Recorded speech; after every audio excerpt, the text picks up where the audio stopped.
आप सभी का तहे दिल से स्वागत है। कहानियों की इस दुनिया में मैं आपको एक और दिलचस्प किस्सा सुनाने जा रही हूँ।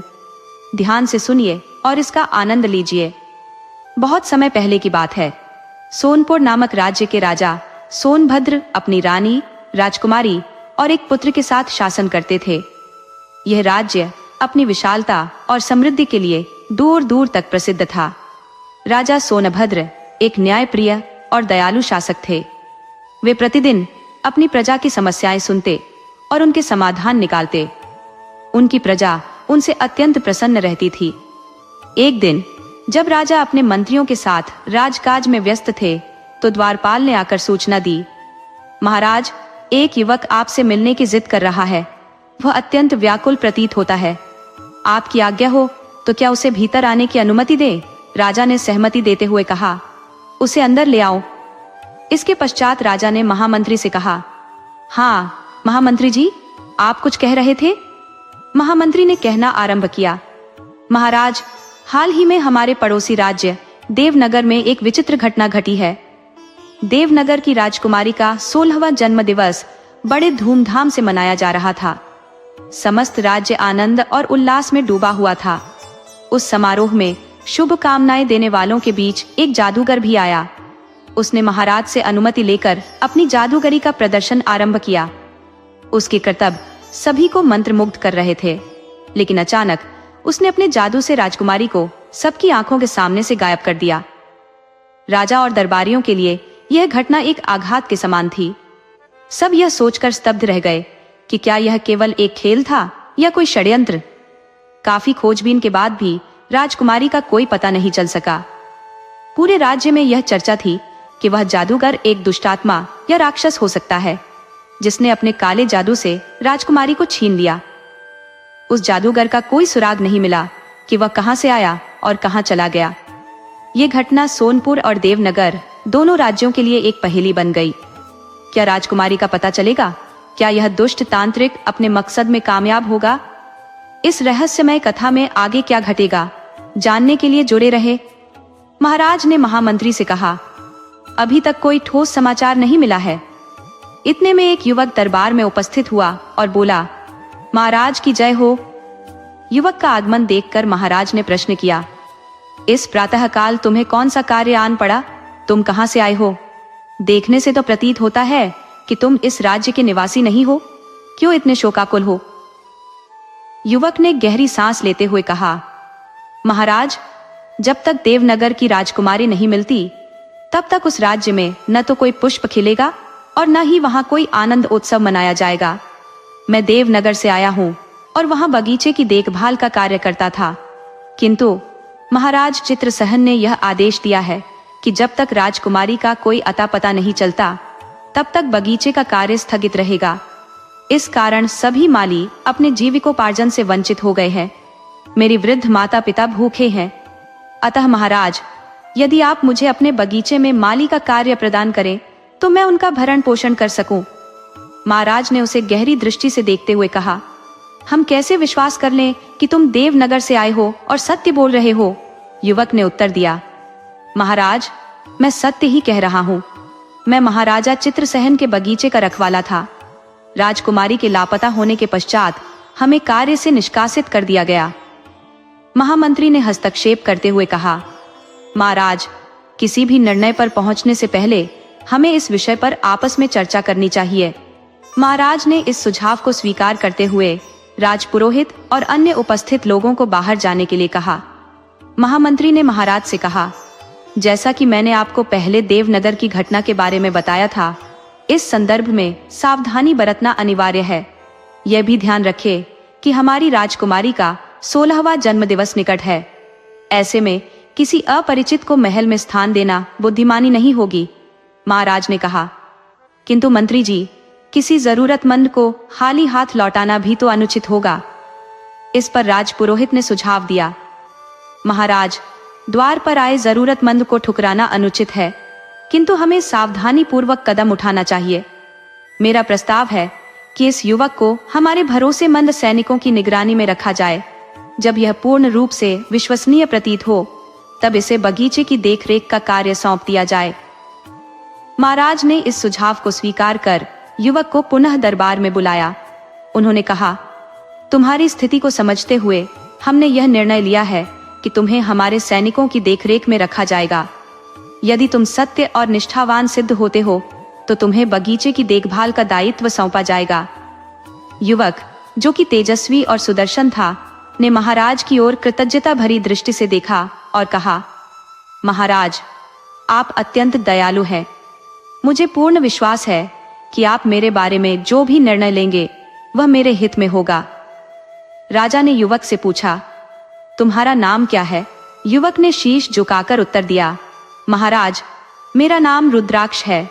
मैं निर्धन हूँ, परंतु मुझे अपने कौशल पर विश्वास है। यदि आप मुझे अवसर प्रदान करें तो मैं आपके उद्यान में दुर्लभ पुष्प उगाकर अपनी दक्षता सिद्ध करना चाहता हूँ। इससे मैं अपने वृद्ध माता पिता के लिए 2 वक्त की रोटी का प्रबंध कर सकूंगा। राजा ने उसकी बातों को ध्यानपूर्वक सुना और कहा, रुद्राक्ष, हम तुम्हें निराश नहीं करेंगे। इसके पश्चात राजा ने महामंत्री करणवीर को आदेश दिया, उसे हमारे बगीचे का निरीक्षण कराओ और सारी आवश्यक बातें समझा दो। महामंत्री ने आज्ञा का पालन करते हुए कहा, जो आज्ञा महाराज।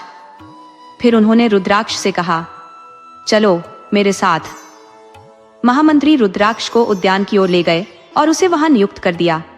उन्होंने कहा, रुद्राक्ष, आज से यह बगीचा तुम्हारे जिम्मे है। महाराज को यह स्थान अत्यंत प्रिय है और यहाँ लगे पेड़ पौधे दुर्लभ और बहुमूल्य हैं। तुम्हें इसकी देखभाल में कोई कमी नहीं छोड़नी चाहिए। रुद्राक्ष ने विनम्रता से उत्तर दिया, मंत्री जी, आप निश्चिंत रहे। मैं इस उद्यान को इतना सुंदर बना दूंगा कि महाराज को गर्व होगा। इसके बाद रुद्राक्ष बगीचे का निरीक्षण करने लगा। हर कोने को वह गहन दृष्टि से देख रहा था। तभी उसकी दृष्टि राजकुमारी देवप्रिया पर पड़ी, जो अपने महल के समीप स्थित कमल वाटिका में अपनी सहेलियों के साथ हंसी ठिठोली कर रही थी। उनकी अनुपम सुंदरता को देख रुद्राक्ष सम्मोहित हो गया और अनजाने में उनके समीप जा पहुंचा। राजकुमारी ने एक अपरिचित युवक को अपने पास खड़ा देखा तो घबराकर चीख पड़ी। उनकी चीख सुनकर देवव्रत, जो राजकुमारी की सुरक्षा में तैनात थे, तुरंत वहां पहुंचे और रुद्राक्ष को पकड़कर दरबार में ले गए। देवव्रत महाराज के सामने उपस्थित होकर बोले, महाराज, ये व्यक्ति राजकुमारी के निकट पाया गया। महाराज ने गंभीर स्वर में रुद्राक्ष से पूछा, तुमने यह दुस्साहस क्यों किया? रुद्राक्ष ने हाथ जोड़कर उत्तर दिया, महाराज, मुझसे अनजाने में यह त्रुटि हो गई। मुझे तनिक भी आभास नहीं था कि उस ओर राजकुमारी रहती है। यदि जानता तो उधर देखने का साहस भी न करता। कृपया मुझे क्षमा करें। रुद्राक्ष की आंखों में पश्चाताप स्पष्ट था। उसने कहा, महाराज, मैं आपसे वचन देता हूं कि भविष्य में ऐसा कदापि नहीं होगा। मैं न तो राजकुमारी की ओर देखूंगा और न ही महल की किसी अन्य स्त्री की ओर। महाराज, जो अत्यंत दयालु और संवेदनशील थे, बोले, यह तुम्हारी पहली गलती है, इसलिए हम तुम्हें क्षमा करते हैं, लेकिन ध्यान रखना, यह गलती दोबारा नहीं होनी चाहिए। रुद्राक्ष ने आभार व्यक्त करते हुए कहा, महाराज, आप वास्तव में कोमल हृदय और कृपालु हैं। मैं आपका यह उपकार कभी नहीं भूलूंगा। राजा ने गंभीरता से कहा, मुझे तुमसे ऐसी ही अपेक्षा थी। तभी सोनपुर का गुप्तचर उपस्थित हुआ और प्रणाम करते हुए बोला, महाराज की जय हो। राजा ने उसकी ओर ध्यान केंद्रित करते हुए पूछा, कहो गुप्तचर, क्या समाचार लाए हो? क्या विचारणीय बात है?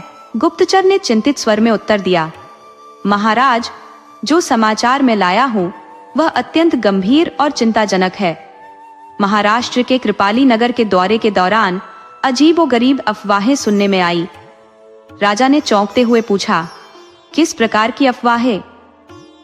गुप्तचर ने धीरे धीरे कहा, महाराज, वर्षों पहले कृपाली नगर के राजा वीर सिंह ने एक भयंकर तांत्रिक, जिसे कंकाली के नाम से जाना जाता है, की मायावी शक्तियों को पराजित करके उसे तहखाने में बंद कर दिया था।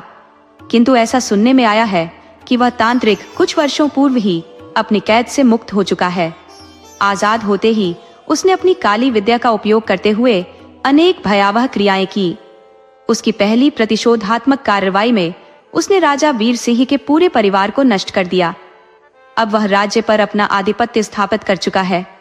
राजा ने गहरी सांस लेकर पूछा, तांत्रिक कंकाली, आगे बताओ।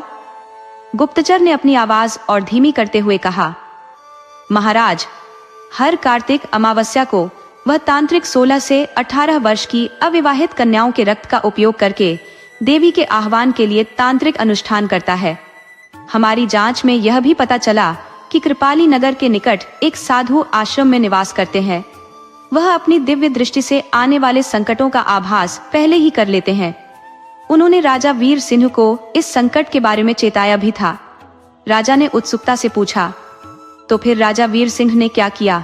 गुप्तचर ने उत्तर दिया, महाराज, साधु ने उन्हें सुरक्षा खड़ी करने की सलाह दी थी, किंतु राजा वीर सिंह ने इसे हल्के में लिया। उन्होंने कहा था कि शक्ति विहीन तांत्रिक किसी को कोई हानि नहीं पहुंचा सकता। दुर्भाग्यवश कुछ समय पश्चात एक रहस्यमय दुर्घटना में राजा वीर सिंह की मृत्यु हो गई। राज्य का शासन उनके पुत्र शक्ति सिंह के हाथों में चला गया, किंतु शक्ति सिंह ने भी तांत्रिक की सुरक्षा को नजरअंदाज कर दिया। इसका लाभ उठाकर वह तांत्रिक तहखाने से भाग निकला। गुप्तचर ने आगे कहा, तांत्रिक अपनी साधनाओं से दिन ब दिन और अधिक शक्तिशाली होता जा रहा है। उसकी मायावी शक्तियां पुनः सक्रिय हो रही है। महाराज, आपकी राजकुमारी अब 16 वर्ष की होने जा रही है। यह समाचार सुनकर हमने आपको सतर्क करने के लिए शीघ्रता की। राजा ने गंभीर स्वर में कहा, तुमने ठीक किया। हमें यह आभास हो रहा था कि देवनगर की घटनाएं किसी शत्रु की चाल थी, किंतु यह संकट कहीं अधिक भयावह है। महाराज ने गंभीर स्वर में महामंत्री को आदेश दिया, अभी से राजकुमारी की सुरक्षा अभेद्य बना दो। हमें नहीं चाहिए कि देवनगर की राजकुमारी की भांति हमारी राजकुमारी के साथ कोई अनहोनी घटित हो। महामंत्री ने आदर पूर्वक उत्तर दिया, जो आज्ञा महाराज। तत्पश्चात देवप्रिया के भवन के चारों ओर सुरक्षा का ऐसा घेरा बना दिया गया कि एक परिंदा भी भीतर न प्रवेश कर सके। महाराजा सोनभद्र की चिंता दिन ब दिन बढ़ती जा रही थी। उन्होंने महामंत्री और पुरोहित जी के साथ मंत्रणा करने का निश्चय किया। पुरोहित जी से निवेदन करते हुए महाराज ने कहा, इस समस्या का कोई समाधान बताइए।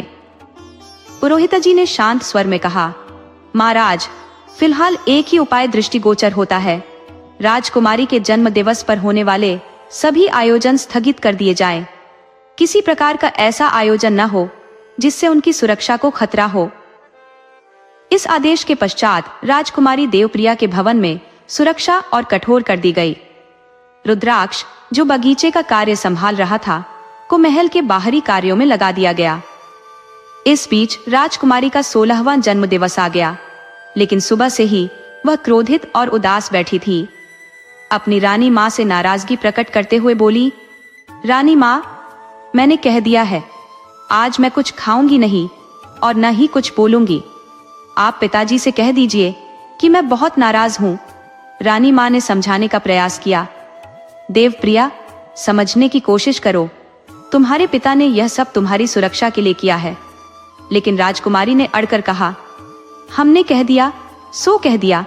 हम अकेले नहीं रह सकते। क्यों हमें अपनी सखियों से मिलने नहीं दिया जा रहा? क्यों हमें अपनी शक्तियों के साथ खेलने से रोका जा रहा है? यह भवन अब जेल सा प्रतीत होता है। राजकुमारी की हट के आगे महाराज भी विवश हो गए। उन्होंने देवव्रत को भेजकर उनकी सखियों को बुलवा लिया। सखियों को देखकर राजकुमारी का चेहरा खिल उठा। जन्म दिवस के अवसर पर माता पिता के साथ महल के मंदिर में पूजा संपन्न कर आशीर्वाद लिया और अपनी सखियों के साथ खेलने लगी। महाराज दरबार में अपने कार्यों में व्यस्त हो गए थे कि अचानक महल के भीतर से शोर शराबे की आवाजें आने लगी। कुछ क्षण बाद भानुमती, जो राजकुमारी की दाई माँ थी, हांफती हुई महाराज के पास भागती हुई आई और चिल्लाने लगी, महाराज, अनर्थ हो गया, अनर्थ हो गया। महाराज ने तुरंत पूछा, क्या हुआ भानुमती? कुछ तो बताओ, आखिर बात क्या है? दाई माँ घबराई हुई स्वर में बोली, महाराज, राजकुमारी अपने कक्ष में नहीं है। ये सुनकर महाराज क्रोध और आश्चर्य से बोले, ये कैसे संभव है? तुम लोग कहाँ थे और क्या कर रहे थे? दाई माँ ने कांपते हुए कहा, महाराज, राजकुमारी हमारी और रानी साहिबा की आंखों के सामने ही अपनी सखियों के संग खेल रही थी। तभी अचानक धूल का बड़ा गुब्बार उठा और उसी के साथ राजकुमारी कहीं गायब हो गई। उनकी सखियां भी पता नहीं कहां चली गई। रानी साहिबा यह देखकर मूर्छित हो गई। महाराज गंभीर स्वर में बोले, मंत्री जी, तुरंत पूरे महल को छान मारा जाए, एक कोना भी न छूटे। तभी देवव्रत भागते हुए आया और घबराहट भरे स्वर में कहा, महाराज, राजकुमारी की सखियां तो बगीचे में मूर्छित अवस्था में मिली हैं, लेकिन राजकुमारी का कोई अता पता नहीं चल पाया है। महाराज ने आदेश दिया, उन्हें होश में लाओ और तुरंत पूछताछ करो। जब सखियां होश में आई तो उन्होंने कहा, महाराज, हम कमल वाटिका से राजकुमारी देवप्रिया के लिए एक कमल का पुष्प लेकर आए थे। खेलते समय राजकुमारी ने उसे हाथ में पकड़ रखा था। तभी अचानक धूल भरी आंधी आई और देखते ही देखते वह पुष्प विशाल आकार में बदल गया। उसने राजकुमारी को अपनी गोद में समेट लिया और फिर क्या हुआ हमें कुछ भी नहीं पता। यह सुनकर महाराज चिंतित हो उठे और बोले, इसका अर्थ है कि ये सब तांत्रिक कंकाली का काम है। उसने कमल का रूप धारण कर हमारी पुत्री को अपने कब्जे में ले लिया। राजपुरोहित ने गंभीर स्वर में कहा, महाराज, हमें इस समस्या का समाधान तुरंत खोजना होगा। मेरी जानकारी में एक महान तांत्रिक है जो हमारी सहायता कर सकते हैं। महाराज ने तुरंत पूछा, कौन है वह और उन्हें यहाँ बुलाने में कितनी देर लगेगी? राजपुरोहित ने कहा, महाराज, वह तांत्रिक तुशांत है। वे सदैव अपनी तंत्र विद्या का उपयोग भलाई के कार्यों के लिए करते हैं। हमें उनसे सहायता लेनी होगी। महाराज ने आदेश दिया, तो फिर देर न करें, उन्हें तुरंत बुलाइए। हमें अपनी पुत्री को सुरक्षित वापस लाना होगा। तांत्रिक को महल बुलाया गया। घटना का विवरण सुनने के बाद तांत्रिक ने कहा, राजकुमारी कहाँ है? इसका पता लगाने के लिए मुझे एकांत स्थान चाहिए। वहां केवल आप, मैं और राजपुरोहित हों। महाराज ने सहमति देते हुए कहा, जो उचित लगे वैसा करें, लेकिन हमें देवप्रिया को शीघ्र खोजना होगा। कुछ समय पश्चात महाराज, राजपुरोहित और तांत्रिक गहन एकांत में स्थित महल के एक विशेष स्थल पर जा पहुंचे। तांत्रिक ने जल से भरे थाल को मंत्रों से अभिमंत्रित करना आरंभ किया। थोड़ी ही देर में जल के भीतर एक विचित्र और रहस्यमय दृश्य प्रकट हुआ। वह एक अद्भुत बाग प्रतीत हो रहा था, जिसके बीच एक विशाल वृक्ष पर एक पिंजरा लटका हुआ था। पिंजरे के भीतर एक मृणाल जैसी कोमल मूर्ति बंदी थी, जो करुणामय स्वर में विलाप कर रही थी। तांत्रिक ने गंभीर स्वर में कहा, महाराज, आपकी पुत्री को माया का जाल रचकर कैद किया गया है। उसे मैना का रूप देकर इस पिंजरे में बंद रखा गया है। ये सुनते ही महाराज उत्तेजित होकर बोले, तो देर किस बात की है? उसे तुरंत मुक्त कराइए। मैं आपके लिए हर प्रकार का पुरस्कार देने को तैयार हूँ। तांत्रिक ने शांत भाव से उत्तर दिया, महाराज, यह कार्य मेरी शक्ति से परे है। राजकुमारी को वही मुक्त कर सकता है जिसका हृदय निर्मल हो और जो अपने प्राणों की परवाह किए बिना उसे बचाने का साहस रखता हो। अब आपको आसपास के राज्यों में इस संदेश की मुनादी करवानी होगी। महाराज ने तुरंत महामंत्री को आदेश दिया, शीघ्रता करें और सभी राज्यों में यह घोषणा करवाएं, जो भी साहसी युवक मेरी पुत्री को सुरक्षित वापस लाएगा उसे मुंह मांगा पुरस्कार दिया जाएगा। महामंत्री ने राजाज्ञा का पालन करते हुए चारों दिशाओं में संदेश भेजा। यह सुनते ही हर राज्य से युवा वीर और राजकुमार अपनी वीरता दिखाने हेतु महल की ओर उमड़ने लगे। सोनपुर में युवाओं की भारी भीड़ एकत्र हो गई। यहाँ तक कि दूरस्थ राज्यों के राजकुमार भी देवप्रिया को तांत्रिक कंकाली के चंगुल से मुक्त कराने के लिए प्रस्तुत हुए। महाराज सोनभद्र ने प्रसन्न होकर कहा, इतने सारे बहादुर युवक देखकर मेरा हृदय संतोष से भर गया है। महामंत्री, अब तांत्रिक कंकाली का अंत निश्चित है। मेरी पुत्री शीघ्र ही वापस आ जाएगी। तांत्रिक प्रसाद ने नवयुवकों को एकत्रित किया और महाराज से कहा, अब हमें उन सभी का परीक्षण करना होगा। केवल वही युवक आगे बढ़ सकेगा जो 2 परीक्षाओं में सफल होगा। ये परीक्षाएं उनकी सत्यनिष्ठा और साहस का परीक्षण करेंगी। महाराज ने जिज्ञासा से पूछा, तांत्रिक, यह परीक्षण क्या होंगे? तांत्रिक ने उत्तर दिया, महाराज, यह आप स्वयं देखेंगे। बस हमें प्रांगण को खाली करवाने की अनुमति दे। सुबह होते ही तांत्रिक ने अपनी तांत्रिक शक्तियों से एक भ्रामक वातावरण तैयार किया। प्रांगण की एक ओर अग्निकुंड धधकता हुआ प्रतीत हो रहा था, तो दूसरी ओर नुकीली कीलों का जाल फैला हुआ था। ये सब मात्र एक माया थी, परंतु देखने वालों के लिए ये सजीव और वास्तविक प्रतीत हो रहा था।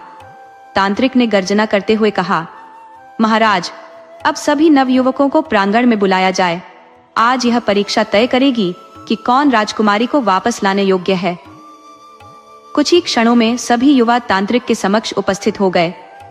तांत्रिक ने गंभीरता से कहा, आप सभी ने महाराज की घोषणा पूरी तरह से सुनी होगी। सबने एक स्वर में उत्तर दिया, जी हाँ, हम राजकुमारी को खोज लेंगे। तांत्रिक ने फिर चेतावनी दी, सोच समझकर कदम बढ़ाओ, क्योंकि इसमें प्राणों की आहुति भी हो सकती है। कुछ उत्साही युवकों ने हिम्मत दिखाई और कहा, हम अपनी जान की परवाह नहीं करते। तांत्रिक ने हर एक से पूछा, क्या तुम सब सचमुच इसके लिए तैयार हो? सभी ने एक साथ हाँ में हाँ मिलाई। तांत्रिक ने कहा, बहुत अच्छा, लेकिन अब तुम्हें यह सिद्ध करना होगा कि तुम इस कार्य को पूरी निष्ठा से करना चाहते हो। सभी ने उत्सुकता से पूछा, तो फिर हमें क्या करना होगा? तांत्रिक ने मुस्कुराते हुए कहा, ठीक है, तुम सभी को एक एक करके इन पर चलना होगा और फिर इस अग्निकुंड को पार करना होगा। जो इसे पार कर सके वही राजकुमारी को सुरक्षित वापस ला सकता है। बताओ, पहला कौन शुरू करेगा? ये सुनते ही वहां गहरी चुप्पी छा गई। इस कठिन परीक्षा को पार करने का साहस किसी में नहीं था। कुछ ने प्रयास किया, पर कीलें छूते ही वे डरकर पीछे हट गए। तांत्रिक ने कड़ा सवाल किया, क्या हुआ? तुम लोग पहले बहुत बड़ी बड़ी बातें कर रहे थे और अब डर गए? घोषणा तो तुम्हारे लिए राजकुमारी को तांत्रिक कंकाली से मुक्त करने की थी। तुम सब पहले ही चुनौती देखकर हार मान चुके हो, पहली परीक्षा को पार नहीं कर पाए। तांत्रिक के शब्दों ने सबको संजीदा बना दिया। तभी महाराज ने तांत्रिक को रोका और कहा, क्या कोई और उपाय है? तांत्रिक ने उत्तर दिया, महाराज, धैर्य रखें, हमें वह युवक अवश्य मिलेगा जो इस कठिन परीक्षा को पार करेगा। इन युवाओं में से कोई नहीं है, लेकिन हमें एक सच्चे साहसी की तलाश है। तभी माली रुद्राक्ष मां सामने आए और बोले, महाराज, मैं इस परीक्षा को स्वीकार करने के लिए तैयार हूं। महाराज ने पूछा, ठीक है, तुम इसे स्वीकार कर रहे हो, लेकिन क्या तुम्हारी कुछ शर्तें हैं? माली ने कहा, जी हाँ महाराज, मेरी 2 शर्तें हैं। यदि आप इन्हें स्वीकार करते हैं तो मैं राजकुमारी को हर हाल में सही सलामत लाकर आपके समक्ष प्रस्तुत करूंगा। महाराज ने कहा, जल्दी बताइए, क्या है आपकी शर्तें? मैं हर शर्त को मानने के लिए तैयार हूं, बस हमारी बेटी देवप्रिया को सुरक्षित वापस लाकर लाओ। माली रुद्राक्ष ने गर्व से कहा, महाराज, यह मेरे लिए गर्व की बात होगी कि मैं राजकुमारी देवप्रिया को आपके समक्ष सुरक्षित लेकर आऊं। राजा ने कहा, ठीक है, अपनी शर्तें बताओ। माली ने गंभीर स्वर में उत्तर दिया, महाराज, ये मेरी अमानत है। उसने एक थैला आगे बढ़ाया। राजा ने सोनभद्र महामंत्री को निर्देश दिया कि वह थैला लेकर आए। इसमें क्या है? राजा ने पूछा। माली ने सिर झुकाते हुए कहा, महाराज, जब मैंने आपकी घोषणा सुनी कि राजकुमारी जी लापता हो गई हैं, उसी क्षण मैंने उन्हें खोजने का दृढ़ निश्चय कर लिया था। मैं अपने वृद्ध माता पिता की एकमात्र संतान हूँ। उनका स्वास्थ्य नाजुक है और उन्होंने मुझे कभी अपने से दूर जाने नहीं दिया, लेकिन इस बार मैंने उनसे कहा है कि मैं कुछ महीने किसी आवश्यक कार्य के लिए दूसरे राज्य जा रहा हूँ। थैले की ओर इशारा करते हुए उसने कहा, इसमें वे पत्र हैं जो मैंने अपने हाथों से लिखे हैं। मेरी पहली शर्त यह है कि आप हर 4-5 दिन में एक पत्र और उनकी जरूरत का सामान उनके पास भिजवाएंगे, ताकि उन्हें यकीन हो कि यह सब उनके बेटे ने भेजा है। मैंने हर निर्देश पहले ही लिख दिया है और पहचान के लिए उनके चित्र भी यहाँ है। महाराज ने सिर हिलाया और पूछा, दूसरी शर्त? माली ने आगे कहा, यदि इस अभियान में मेरी मृत्यु हो जाए तो आप मेरे माता पिता को महल में स्थान देकर उनके जीवन भर की जिम्मेदारी लेंगे। राजा ने आश्वासन दिया, तुम्हारी दोनों शर्तें स्वीकार है। तुम्हारे माता पिता को इस सच्चाई का एहसास नहीं होने देंगे। इसके बाद तांत्रिक ने माली से कहा, अब तुम्हें अग्नि परीक्षा देनी होगी। रुद्राक्ष ने अपने माता पिता के चित्र को प्रणाम किया और तांत्रिक तथा राजा रानी के चरण स्पर्श किए। वह नुकीले टीलों के जाल पर खड़ा हुआ। पत्थरों की धार ने उसके पैरों को घायल कर दिया। रक्त प्रवाहित होने लगा, पर वह रुका नहीं। चेहरे पर पीड़ा के चिन्ह स्पष्ट थे, पर उसने साहस नहीं छोड़ा। वह रक्त रंजित पैरों से चलता रहा और अबूजर के मुख तक पहुंच गया। भीड़ की सांसें थम गई। रुद्राक्ष ने प्रभु का स्मरण किया और अग्निकुंड में कूद गया। एक क्षण में चीखों का सैलाब उमड़ पड़ा। रुद्राक्ष हैरान था। अग्निकुंड, जो अभी तक प्रचंड ज्वालाओं से भरपूर था, अब ठंडक का आभास दे रहा था। उसने धीरे से आंखें खोली और पाया कि वह कोमल फूलों के बिस्तर पर लेटा हुआ है। चारों ओर देखा तो सब कुछ ज्यों का त्यों था। बस अग्निकुंड और नुकीले पत्थरों के जाल का कोई नामो निशान नहीं था। यह तांत्रिक का मायावी जाल था जो अब भंग हो चुका था।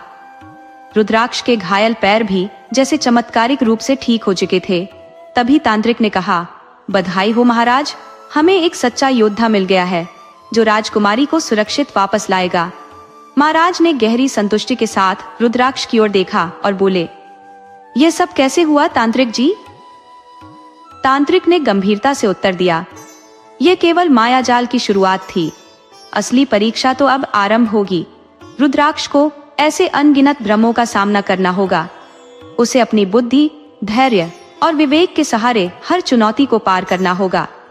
तांत्रिक ने रुद्राक्ष को निर्देश देते हुए कहा, आओ अब मेरे कक्ष में चलो, वहां मैं तुम्हें विस्तार से समझाऊंगा कि आगे क्या करना है। कक्ष में पहुंचकर तांत्रिक ने समझाना शुरू किया। दक्षिण दिशा में 2 नदियां बहती हैं। उन नदियों को पार करके एक विशाल पहाड़ आएगा। पहाड़ के पार एक मायावी नगर स्थित है। इस नगर में एक बाग है जहां हर पेड़ पर पिंजरे लटके हुए हैं। उनमें से एक पिंजरे में उस तांत्रिक के प्राण छिपे हैं जिसने इस नगर को अपने तिलिस्म में बांध रखा है।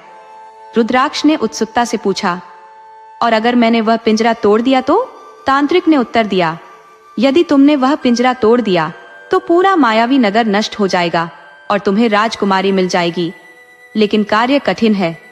पहले तुम्हें एक विशिष्ट खंजर प्राप्त करना होगा जो पहाड़ की एक गुफा में छिपा है। तांत्रिक ने चेतावनी दी, यह गुफा अत्यंत विषैले सांपों से भरी है। यदि तुम वहां से खंजर निकाल सके तो तिलिस्म टूट जाएगा। इसके बाद कंकाली को हराना आसान होगा, परंतु ध्यान रहे, कंकाली हर हार के साथ अपनी सुरक्षा को और कठोर बना देता है। तांत्रिक ने रुद्राक्ष को अग्नि के पास बैठने का निर्देश दिया। अब मैं तुम्हें शक्तियां प्रदान करूंगा। ये मोती जो इस वस्त्र पर जड़े हैं साधारण नहीं है, ये तुम्हारी रक्षा करेंगे। हवन समाप्त होने के बाद तांत्रिक ने कहा, रुद्राक्ष, अब तुम पूरी तरह से तैयार हो। साहस के साथ आगे बढ़ो। जब तुम्हारा मन किसी मायावी भ्रम में उलझने लगे और सच झूठ का भेद कठिन हो जाए, तब इस मोती को तोड़कर मेरे दिए हुए मंत्र का जाप करना। मंत्रोच्चार के बाद इसे उस स्थान पर फेंक देना। ये मंत्र उस जगह का वास्तविक स्वरूप प्रकट कर देगा। साथ ही ये तलवार लो। तांत्रिक ने एक तलवार रुद्राक्ष को सौंपते हुए कहा, यह कोई साधारण तलवार नहीं है, ये एक मायावी तलवार है जो तुमसे न तो छीनी जा सकती है और न ही चुराई जा सकती है। यदि कोई इसे ले भी ले तो यह अपने आप तुम्हारे हाथ में लौट आएगी। तांत्रिक ने रुद्राक्ष को तंत्र मंत्र से पूर्णतः तैयार कर दिया। महामंत्री ने उसे तलवारबाजी और घुड़सवारी में निपुण बना दिया। रुद्राक्ष ने महाराज से कहा, मुझे अनुमति दे, मैं राजकुमारी को सही सलामत वापस ले आऊंगा। राजा ने उसे आशीर्वाद देते हुए कहा, रुद्राक्ष, विजय तुम्हारे कदम चूमे। सोनभद्र के आशीर्वाद लेकर जाओ। हम तुम्हारी सफलता की कामना करते हैं। राजा और रानी ने उसे विदा करते हुए कहा, जल्दी लौट आना, और हाँ, प्रस्थान से पहले महारानी से अवश्य मिल लेना। वह अपने कक्ष में तुम्हारी प्रतीक्षा कर रही है। रुद्राक्ष महारानी सुप्रिया के कक्ष की ओर बढ़ा। दासी से कहा, महारानी जी से कहो कि रुद्राक्ष उनसे मिलने आया है। दासी ने जाकर महारानी को सूचित किया। महारानी ने कहा, उसे अंदर बुलाओ और तुम सब यहाँ से चले जाओ, हमें एकांत चाहिए। दासियां चली गई। रुद्राक्ष ने महारानी को प्रणाम किया। महारानी बोली, रुद्राक्ष, हमें तुम्हें राजकुमारी से जुड़ी कुछ अत्यंत महत्वपूर्ण बातें बतानी है। ये बातें केवल मैं और महाराज ही जानते हैं। महारानी ने एक अद्भुत नवरत्नों से जड़ी पायल दिखाते हुए कहा, यह देवप्रिया की प्रियतम वस्तु है। जब तुम उससे मिलो तो इसे दिखाकर कहना कि तुम उसी के तेज का हिस्सा हो। इससे वह तुम्हें पहचान लेगी। महारानी ने और भी कुछ निर्देश दिए। रुद्राक्ष ने विनम्रता से कहा, महारानी जी, मैं आपका हृदय से आभारी हूँ, कृपया अपना आशीर्वाद दे। महारानी ने मुस्कुराकर आशीर्वाद दिया। रुद्राक्ष ने महाराज का प्रिय घोड़ा तेजा लिया और दक्षिण दिशा की ओर बढ़ गया। तेजा अपनी तेज गति के लिए प्रसिद्ध था, जैसे कि हवाओं को भी मात दे दे। यही कारण था कि सोनभद्र में उसे तेजा सौंपा गया। तांत्रिक के दिए हुए नक्शे के अनुसार रुद्राक्ष लगातार 2 दिन और 2 रातों तक घने जंगलों, विषैले सर्पों और धूल के गुब्बारों के बीच बढ़ता रहा। थकान से चूर उसने मन ही मन सोचा, क्या मैं मार्ग से भटक गया हूं? लेकिन रुकने का समय नहीं था। तांत्रिक की चेतावनी थी कि पहली नदी तक बिना रुके पहुंचना होगा। रुद्राक्ष तांत्रिक द्वारा कही गई बातों को बार बार स्मरण करने लगा। ध्यान रखना, जब तक बैली नदी नहीं मिले न किसी से बात करना और न ही कहीं रुकना। जैसे ही तुम अपनी यात्रा पर निकलोगे, तांत्रिक को तुम्हारी उपस्थिति का आभास हो जाएगा। वह अपने माया जाल से तुम्हें रोकने की चेष्टा करेगा। तांत्रिक ने उसे एक विशिष्ट रक्षा कवच प्रदान किया और कहा, याद रहे, ये कवच तभी तक प्रभावी रहेगा जब तक तुम बिना रुके यात्रा करोगे। यदि तुम कहीं रुके तो यह कवच नष्ट हो जाएगा और तुम्हें घोर संकटों का सामना करना पड़ेगा। पहली नदी पर पहुंचने के बाद ही तुम विश्राम कर सकते हो। तांत्रिक ने चेताया। बैली नदी के तट पर भी तांत्रिक और जादूगरों के मायाजाल का भय हो सकता है, लेकिन वहां एक प्राचीन सिद्ध मंदिर है। उस स्थान की पवित्रता के कारण कोई भी मायावी शक्ति वहां काम नहीं कर सकती। जैसे ही तुम उस मंदिर तक पहुंचोगे, ये कवच स्वतः टूट जाएगा। वहां के पुजारी से पवित्र रक्षा सूत्र बनवाकर अपनी यात्रा जारी रखना, यही तुम्हारे लिए सुरक्षित मार्ग होगा। सुबह का सूरज रुद्राक्ष के लिए नई उम्मीद लेकर आया। जैसे ही उसने बैली नदी के समीप कलकल करती धारा का स्वर सुना, उसकी थकान कम होने लगी। नदी किनारे पहुंचकर उसने अपने घोड़े तेजा को एक छायादार पेड़ से बांधा। घोड़े के भोजन पाने की व्यवस्था करने के बाद रुद्राक्ष ने स्नान किया और मंदिर की ओर बढ़ गया। मंदिर में पूजा अर्चना के उपरांत उसने पुजारी से अपनी स्थिति का विस्तार से वर्णन किया। पुजारी ने उसे सांझ ढलने तक मंदिर में विश्राम करने का सुझाव दिया। उन्होंने कहा, अगली यात्रा कल प्रातः सूर्य की पहली किरण के साथ आरंभ करना। मार्ग अत्यंत कठिन है और पैदल चलने लायक ही है। दूसरी नदी ज्यादा दूर नहीं है, तब तक मैं तुम्हारे घोड़े की देखभाल करूंगा। पुजारी ने रुद्राक्ष के हाथ में रक्षा सूत्र बांधते हुए कहा, यह रक्षा सूत्र तुम्हारी यात्रा के अगले पड़ाव में तुम्हें राजकुमारी को पहचानने में सहायता करेगा।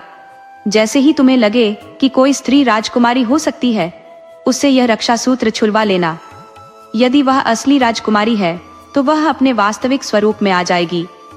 ध्यान रहे, यह सूत्र केवल 2 बार ही कार्य करेगा, इसलिए अपनी बुद्धि और विवेक का उपयोग करना। रुद्राक्ष ने विनम्रता से कहा, मैं इस बात का पूरा ध्यान रखूंगा, आपका आशीर्वाद चाहिए। अगले दिन शुभ मुहूर्त में उठकर शिवजी की पूजा कर और पुजारी से आशीर्वाद लेकर रुद्राक्ष ने अपनी यात्रा जारी रखी। नदी पार करने के बाद वह एक सघन जंगल में पहुंच गया। वह मन ही मन सोचने लगा, यह जंगल इतना घना और भयावह है, अगर मैं भटक गया तो शायद कभी राजकुमारी तक न पहुंच सकूं। रुद्राक्ष इधर उधर निहारने लगा। उसे हर दिशा में खड़े वृक्ष एक जैसे प्रतीत हो रहे थे, मानो वे उसकी यात्रा को चुनौती देने के लिए खड़े हों। उसने अपनी मुट्ठी में छोटे से खंजर को और कस लिया और साहस जुटाकर आगे बढ़ा। मार्ग में पड़ने वाले हर पेड़ पर उसने ओम का प्रतीक अंकित कर दिया, ताकि लौटने का कोई मार्ग रह सके। जैसे जैसे समय बीतता गया, सूर्यास्त की बेला आ गई। सघन वन में अंधकार ने अपने पंख फैला दिए। रुद्राक्ष ने चारों ओर अलाव जलाया और एक ऊंचे वृक्ष पर चढ़ गया। रात का सन्नाटा अब मायावी शक्तियों का मंच बन चुका था। तभी एक स्त्री की चीख सुनाई दी, बचाओ, कोई मेरी मदद करो। रुद्राक्ष को संदेह हुआ। उसने स्वयं से कहा, यह भ्रम है, ध्यान मत दो। लेकिन अगला ही पल और भी विचलित कर देने वाला था। भागते हुए कदमों की आवाजें उसके निकट आने लगी। फिर अचानक एक स्त्री आकृति प्रकट हुई। उसने कांपती आवाज में कहा, मुझे बचा लो, वह तांत्रिक मुझे मार देगा। रुद्राक्ष स्तब्ध रह गया। आप कौन है? उसने पूछा। मैं राजकुमारी हूँ, कृपया मुझे इस जंगल से बाहर निकालें। राजकुमारी का यह स्वर विनम्र और याचना से भरा था। रुद्राक्ष के मन में तुसाद की चेतावनी गूंज उठी। उसने एक पल के लिए ठहर कर मणिमंत्र का जाप किया और अपनी माला से एक मोती तोड़कर उस स्त्री की ओर फेंक दिया। पल भर में वह स्त्री अदृश्य हो गई और उसकी जगह एक विकराल राक्षस ने ले ली। वह क्रोधित होकर गुर्राने लगा और रुद्राक्ष पर आक्रमण करने दौड़ा। युद्ध छिड़ गया। रुद्राक्ष ने अपने चातुर्य और पराक्रम का परिचय दिया। भयंकर संघर्ष के बाद उसने उस राक्षस को पराजित कर दिया। आधी रात बीत चुकी थी और रुद्राक्ष अब और भी सतर्क हो गया। उसने सूखी टहनियां इकट्ठा की और अलाव जलाकर अपने चारों ओर रोशनी बनाए रखी। तांत्रिक कंकाली ने रुद्राक्ष को रोकने के लिए बुरी आत्माओं का सहारा लिया, लेकिन जलते अलाव के कारण वे उसके निकट आने की हिम्मत नहीं कर सकी।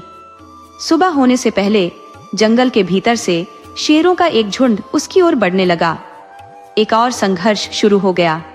रुद्राक्ष ने अपने साहस और कुशलता से शेरों को भी मात दे दी, लेकिन यह लड़ाई उसे थका चुकी थी। थकावट के कारण उसकी आंखें बंद होने लगी। तभी किसी ने उसके कानों में फुसफुसाया, सो मत, नहीं तो मारे जाओगे। वह चौकन्ना हो गया। उसने चारों ओर देखा, लेकिन कोई दिखाई नहीं दिया। जैसे जैसे सुबह का प्रकाश पत्तियों से छनकर नीचे उतरने लगा, रुद्राक्ष ने निश्चय किया, आज मुझे इस जंगल को हर हाल में पार करना है। उसने अपने भीतर की शक्ति को संजोया और आगे बढ़ गया। रुद्राक्ष भटकाव में था, ये याद करने में असफल कि वह किस दिशा से आया था और अब किस ओर जाना है। उसने पहले बनाए गए ओम के चिन्हों को ढूंढना शुरू किया। जिन पेड़ों पर उसने ये प्रतीक अंकित किए थे, उन्हें देखकर वह विपरीत दिशा में चल पड़ा।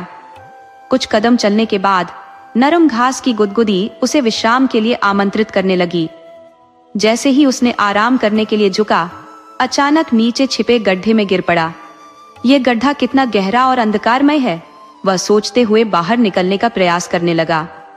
निरंतर कोशिशों के बावजूद सफलता नहीं मिली। तभी उसे तांत्रिक प्रसाद की बातें स्मरण हो आईं।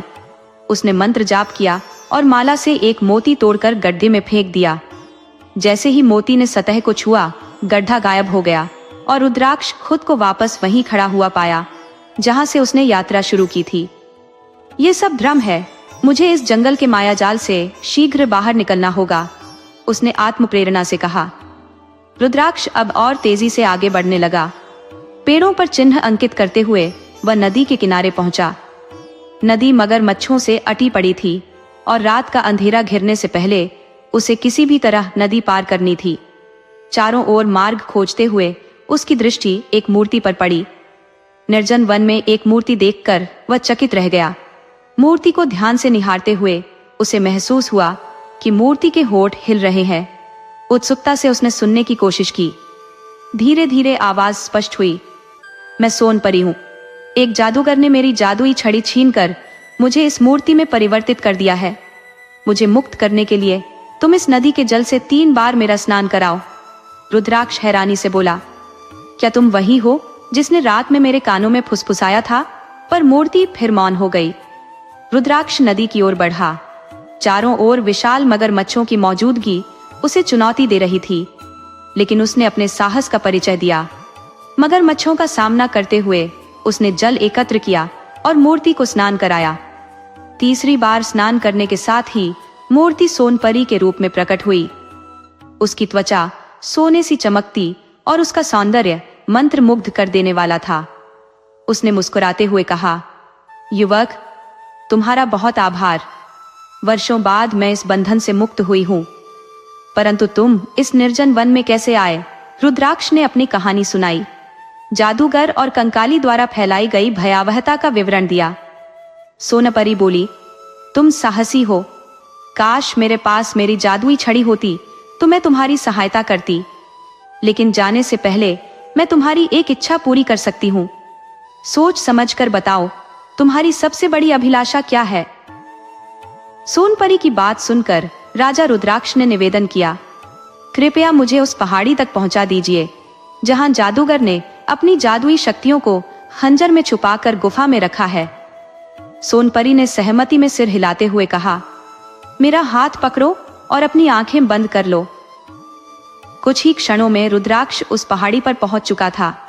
सोनपरी ने कहा, अब अपनी आंखें खोलो, यह अंगूठी रखो, यह तुम्हारे लिए सहायक सिद्ध होगी। जब भी तुम्हें मेरी आवश्यकता हो, इसे पहनकर मुझे स्मरण करना। इतना कहकर सोनपरी हवा के झोंके की तरह अदृश्य हो गई। रुद्राक्ष ने अंगूठी पहन ली। रात होते ही अंगूठी से तेज प्रकाश निकलने लगा, जिसने अंधेरे को परास्त कर दिया। अब मुझे देर नहीं करनी चाहिए, रुद्राक्ष ने मन ही मन कहा। तलवार हाथ में लिए वह गुफा के भीतर प्रवेश कर गया। गुफा के अंदर का दृश्य भयावह था। चारों ओर विषैले सांप रेंगते नजर आ रहे थे। रुद्राक्ष की तलवार ने तेजी से हर उस सांप को काट गिराया जो उसकी राह में आया। वहां का वातावरण अत्यंत दारुण था। हर दिशा में सांपों के कटे हुए अंग बिखरे पड़े थे। गुफा के गहन अंधकार में अंगूठी की रोशनी ने सहायता की। रुद्राक्ष ने खंजर को खोजने के लिए हर कोना छान मारा, परंतु खंजर कहीं नहीं मिला। थकान से व्यथित होकर वह एक शिला पर बैठकर विचार करने लगा। आखिर खंजर कहाँ हो सकता है? क्या सोनपरी की बात असत्य थी? तभी उसकी दृष्टि गुफा की दीवार पर बनी एक विचित्र आकृति पर पड़ी। क्या यह आकृति ही खंजर से संबंधित है?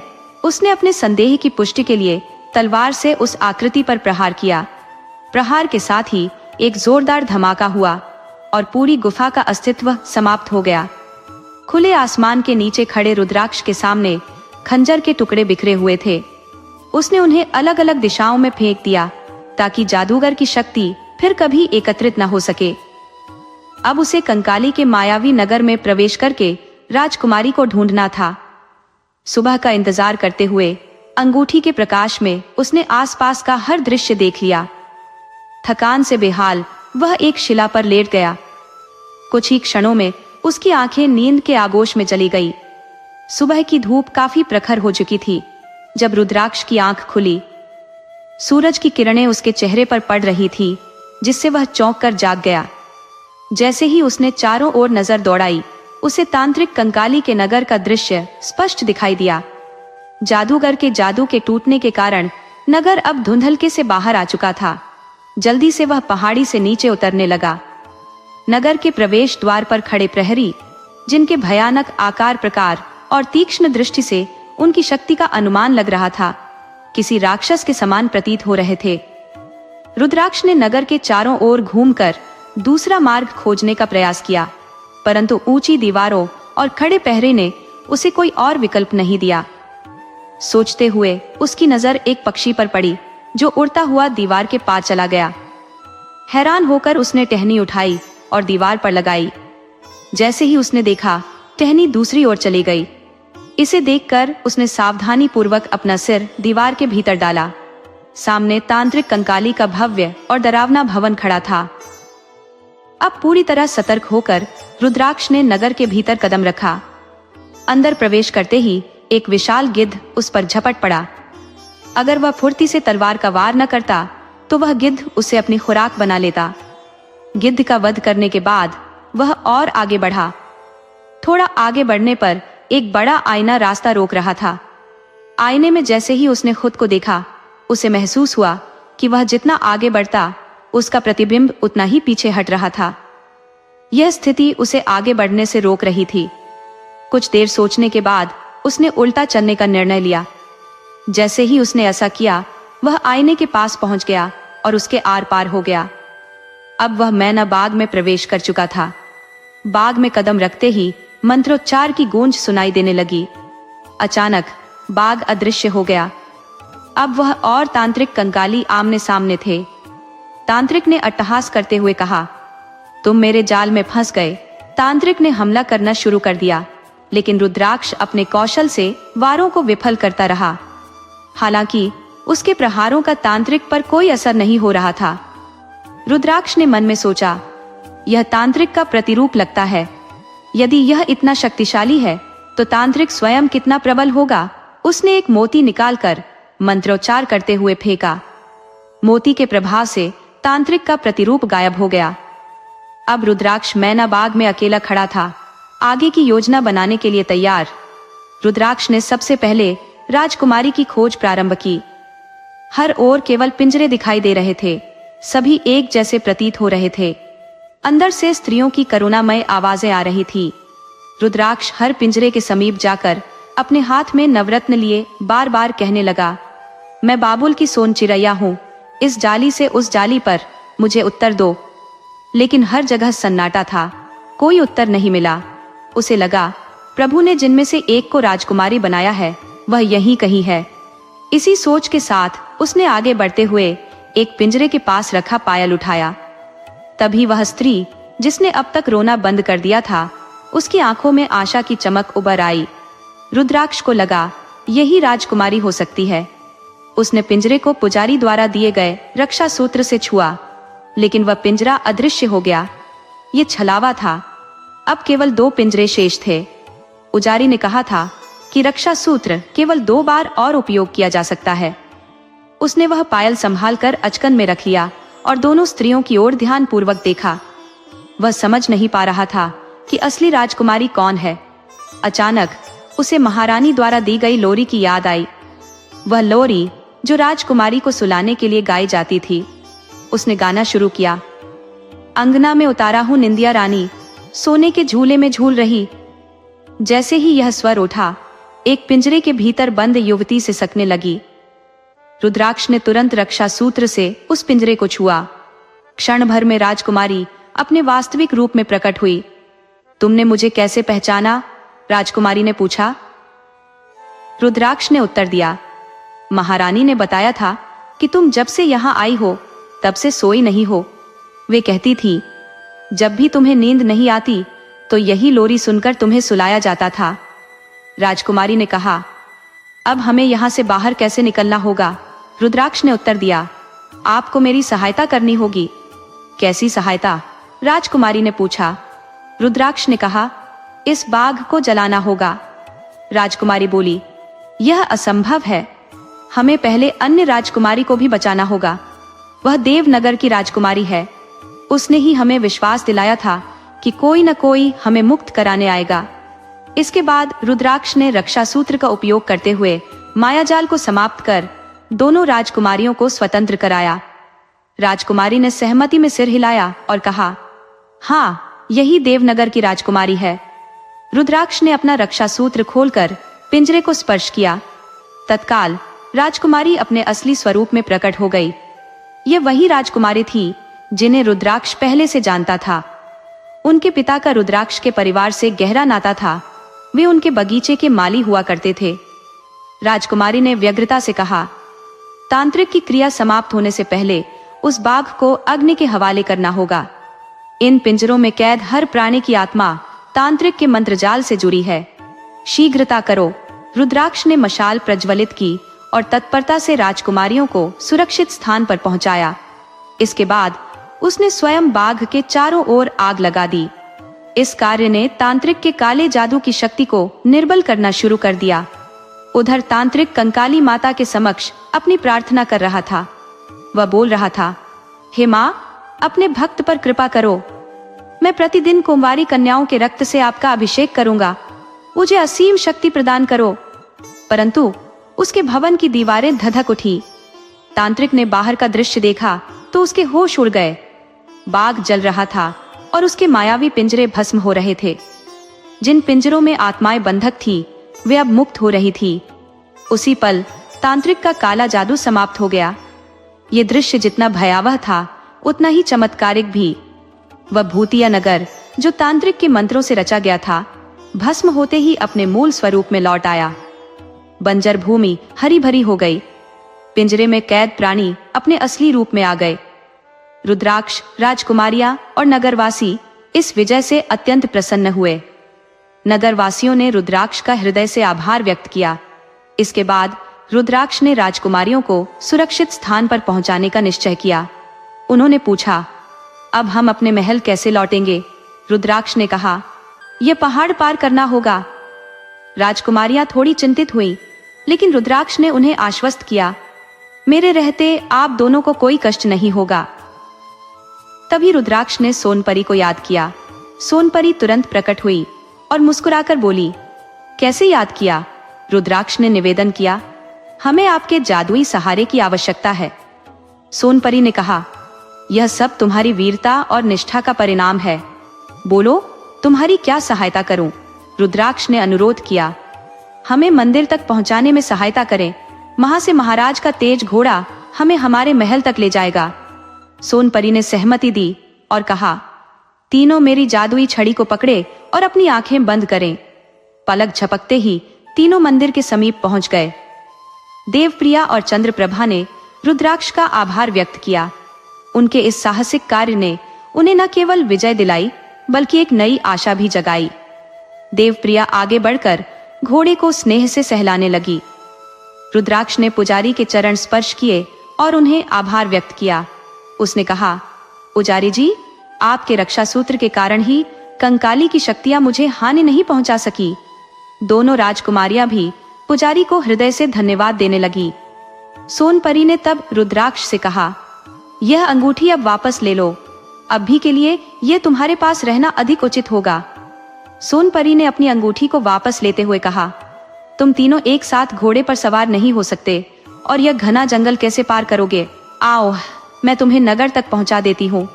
राजकुमारियों ने कहा, पर तेजा को यहाँ छोड़ना ठीक नहीं होगा। रुद्राक्ष ने उन्हें समझाते हुए कहा, इस जड़ी को कसकर पकड़ लो। सोनपरी ने उन्हें नगर के द्वार पर सुरक्षित छोड़ दिया और फिर अपने लोक को लौट गई। नगर में राजकुमारियों की सुरक्षित वापसी की खबर जंगल की आग की तरह फैल गई। नगर वासियों में खुशी की लहर दौड़ गई।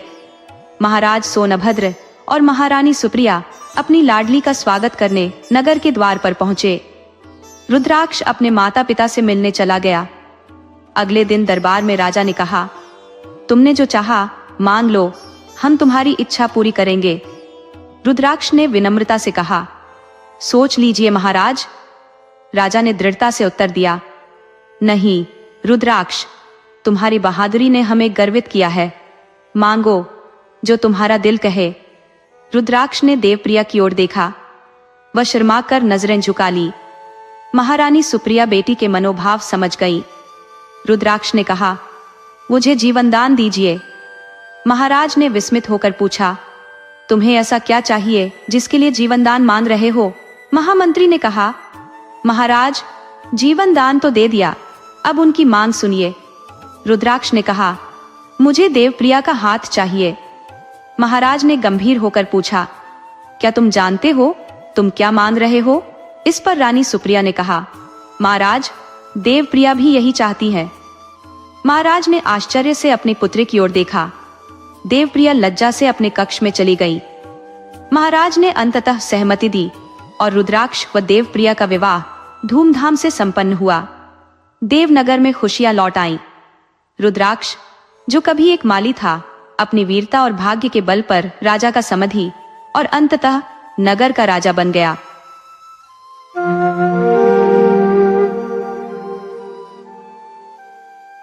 बहुत समय पहले की बात है। एक विशाल और समृद्ध नगर था जिसका नाम पुरुस्थल था। इस नगर के राजा का नाम प्रबोध प्रताप सिंह था। राजा प्रबोध प्रताप ने एक साधारण परिवार की कन्या सुखमती से विवाह किया था। रानी सुखमती का जन्म एक ऐसे परिवार में हुआ था जो कबीलों में रहता था और नृत्य गायन के माध्यम से अपना जीवनयापन करता था। सुखमती उस कबीले की सबसे निपुण नर्तकी और अनुपम सुंदरी थी। उनका सौंदर्य और कला दूर दूर तक प्रसिद्ध थी। उनके नृत्य को देख न जाने कितने लोग अपना हृदय हार बैठते थे। उनकी सुंदरता और कला का ऐसा प्रभाव था कि हर कोई उनसे विवाह करना चाहता था, परंतु उनके कबीले की परंपरा अनोखी थी। यहाँ कन्या को अपनी पसंद से वर चुनने का अधिकार था। एक दिन राजा प्रबोध प्रताप अपने राज्य के भ्रमण पर निकले। इस यात्रा के दौरान उनकी दृष्टि सुखमती पर पड़ी, जो अपने नृत्य से सभा को मंत्रमुग्ध कर रही थी। राजा उनके सौंदर्य और कला पर मोहित हो गए। उन्होंने तुरंत कबीले के मुखिया से सुखमती का हाथ मांगने का प्रस्ताव रखा। सुखमती और उनके पिता ने इस प्रस्ताव को सहर्ष स्वीकार किया। इसके बाद राजा और सुखमती का विवाह बड़े ही धूमधाम और वैभव के साथ संपन्न हुआ। सुखमती अब रानी सुखमती बन गई। राजा प्रबोध के माता पिता का देहांत पहले ही हो चुका था। राजा के पिता एक युद्ध के दौरान आंतरिक चोटों के कारण धीरे धीरे काल के गाल में समा गए थे। उनकी माता भी राजा के बचपन में ही उन्हें अकेला छोड़ गई थी। इन परिस्थितियों के चलते राजा प्रबोध को बचपन में ही पुरुस्थल का राजा घोषित कर दिया गया। राजा प्रबोध और रानी सुखमती का मिलन इतिहास के स्वर्णिम पन्नों में दर्ज हो गया। उनका जीवन संघर्ष और प्रेम की अद्भुत मिसाल बना। राजा प्रबोध ने रानी सुखमती से विवाह तो कर लिया, लेकिन सुखमती के कबीले में एक युवक था जिसका नाम दिग्विजय था। दिग्विजय सुखमती से गहरे प्रेम करता था और उससे विवाह करने की इच्छा रखता था, लेकिन सुखमती ने उसे कभी स्वीकृति नहीं दी। जब सुखमती ने राजा प्रबोध से विवाह कर लिया तो यह बात दिग्विजय को सहन नहीं हुई। दिग्विजय का क्रोध सीमा पार कर गया और उसने पड़ोसी राज्य कीर्तिनगर के राजा चंद्रदर्शन से मित्रता कर ली। राजा चंद्रदर्शन और राजा प्रबोध प्रताप सिंह के बीच पहले से ही शत्रुता थी। दिग्विजय ने राजा चंद्रदर्शन के सामने रानी सुखमती की सुंदरता का वर्णन किया।